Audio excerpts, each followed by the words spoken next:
our first guest is here with an adorable cookie that is almost too cute to eat. We welcome back professional baker Megan Diaz.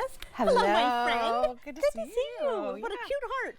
Thanks. I figured I'd get a little dressed up for Of course Valentine's you should. Day. Yes, and you brought your red mixer. I mean, you just gotta keep with a theme. Yes, well, I said too cute to eat, almost too cute. I am eating these. I'll tell you, I am sampling these. I'd love to take a look. Look at those. Those are really, they came They're out real so cute, and they're sweet. fun and actually pretty easy. So it's not. Seriously. It is.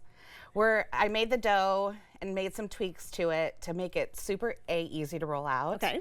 And it doesn't spread a ton on you. So it's kind of, I won't say, it's kind of foolproof. Right, so, you can keep your nice circles. Yes, yes. All right, definitely. so how do we get started? All right, we'll get in the mixer here. So it's a little bit of a different mixing method, which is we're not kind of used to, like with a cookie. We're thinking butter and sugar in first, but we're actually gonna start with our dry ingredients. So we've got 1.5 cups of all-purpose flour. Alrighty. And then our sugar today, we're actually going to use powdered sugar today. So that's 2/3 of a cup of powdered sugar. And then we're going to add some cornstarch. So this cornstarch is going to do a couple things. It's going to help us not develop any gluten in our dough, which is never a good thing for cutout cookies. Okay. And then it also is going to have give it a really nice tender crumb to it too. So you always have the secrets. I would have never thought. Cornstarch. Yeah, it's cookies. It's a nice one. Yeah. Okay. And then we'll add a half a teaspoon of salt just for a little bit of flavor. You have to have that to You balance do, it out. yes. Here. I've come to find it makes such a difference. It that does. Sweet and salty combined. Yep. Yes. All right, and if you want to turn that on, and we're just going to mix it till kind of everything combines Lock together. That first. Yeah. Okay. And now, and then we'll just, there we go. There we Other go. side. There we go. Yep. And so then nice and slow. Nice and slow. We're just incorporating all those together. And then we're going to start adding our butter to it. And this is 10 tablespoons of unsalted room temperature butter. Okay. And we're just going to mix this until that butter becomes like little pea sides, similar to like when you're making pie dough, but it's just a little different with room temperature. And it's good the way you have it pieced out like that. I'm sure that makes a difference when and I made a little mistake yesterday and just dumped all my butter in there and then turned it on, and then I got this huge like balloon of flour in my kitchen, and I was like cleaning up later in the evening after the Super Bowl, and I was like, why is there this little film of flour everywhere? I was like, oh yeah, that's right, I had a little blowout. So putting it in slowly helps a little bit. And then that looks great. So just keep it running. And then we're gonna add 1 egg to it. These are gold nowadays. Your $10 egg. I know, so that's why I'm like 1 egg. That's all we can afford to use. And this makes a lot of cookies, which is really good. Yes. And then for some flavoring, we're gonna add a teaspoon of vanilla extract. Of course. And then we're just gonna mix that until the dough comes together and it's nice and smooth. And you don't speed it up or anything to get it? Don't speed it up, just let it do its thing, Patience. Patience, yep. And let the machine do the work for you. Exactly. This dough is also great. It's called a sablé dough, and you can use it in a bunch of different ways. It's also great for tart dough, if you're making a tart, or if you want to use it for like decorating sugar cookies. So it's a very versatile dough, so it's a great one to keep like in your repertoire for an easy kind of come together. And is this the kind of dough that you have to refrigerate? Yeah, so once this kind of now that you can see it's nice and smooth. There we go. And then you just want to form it into a disc, wrap it in plastic wrap, and then you want to refrigerate it for 30 minutes up to overnight, just so that everything sets, and then that's easier for you to roll out. Okay, and is longer better? I like to do overnight, and then that way I'm not feeling like I'm waiting on the dough. I just plan a day ahead. Yeah.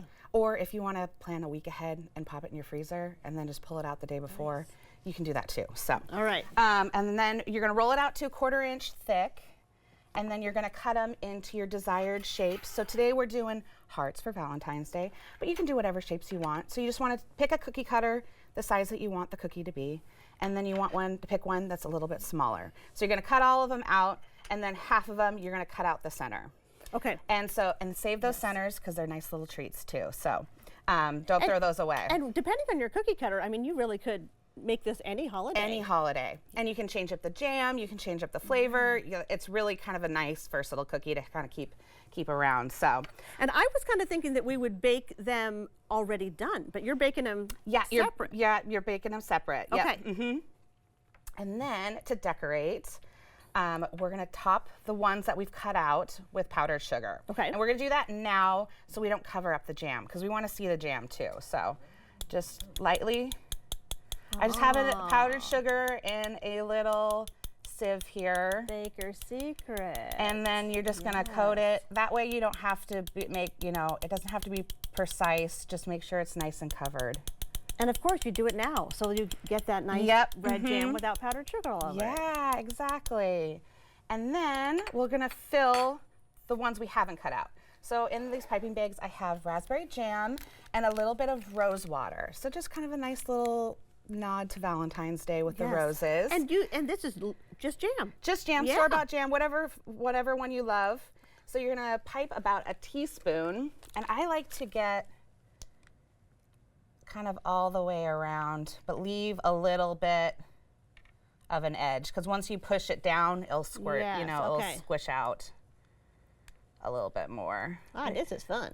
Yeah, you can smell that rose water in there. You really can. Yeah, so it's just a half a cup of store-bought raspberry jam. If you have homemade, even better, but you know, no stress if it's store-bought. And then I added 2 teaspoons of rose water. Okay. And you can find this in kind of like specialty supermarkets, or you can also get it online. So yeah. And could you incorporate something like lavender flavor or different things? Yeah, you can do whatever you want, or even just plain jam. You don't even have to add anything to it. So, and then you'll just take one of the tops and then just squish it on top of the other ones, and then you have these beautiful little cookies. Oh, Megan, those are so sweet. Oh, and look, okay. You have to put just the right amount of jam. A trial and error there. I mean, you can. It still looks okay. Beautiful, So that's the one I'm going to try. Then I'll do it right there, so no one will see the mistake. So just like a crunchy, tender cookie, and then just that sweetness of the jam. A little bit of rose.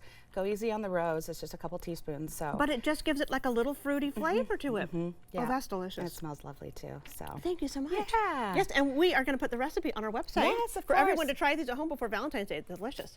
All right, thanks so much. Yeah. We'll be right back with more Afternoon Live right after this. Okay, now.